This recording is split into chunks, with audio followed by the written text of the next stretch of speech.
200 millions de yuan, soit environ 17 milliards de francs CFA, c'est le montant de cet accord signé entre le Burkina et la Chine.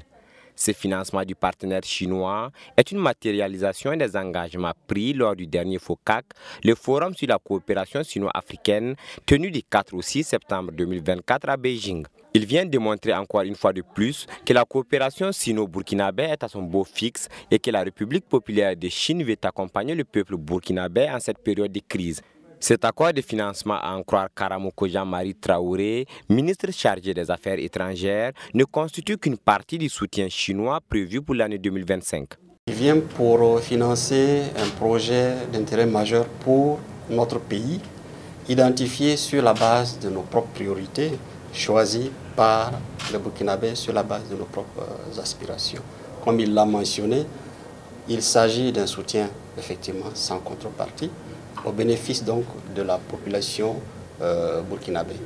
C'est un geste qui vient magnifier l'amitié et la coopération entre la Chine et le Burkina Faso, qui, comme je l'ai dit tout à l'heure, ne fait que se consolider au fil des accords, ne fait que se renforcer au fil des réalisations. Selon l'ambassadeur de la République populaire de Chine au Burkina Faso, cet accord qui vient après celui de la construction du centre hospitalier universitaire de Bobo Dioulasso prend en compte des projets d'envergure qui vont impacter positivement le quotidien des populations. Un acte qui traduit la volonté des deux États à hausser le niveau de leurs relations.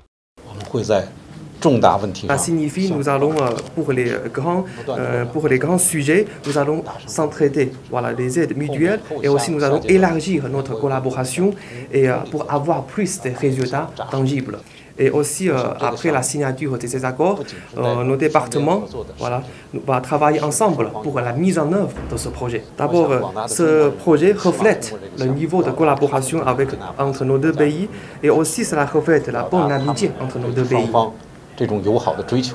Ce financement sera dirigé vers des priorités comme la sécurité alimentaire, l'énergie et le désenclavement, soutient Karamoko Jean-Marie Traoré. Il a également tenu à rassurer l'ambassadeur de la République populaire de Chine au Burkina Faso que ces 200 millions de yuan seront utilisés à bon escient pour que le Burkina Faso retrouve la paix et renoue avec le développement.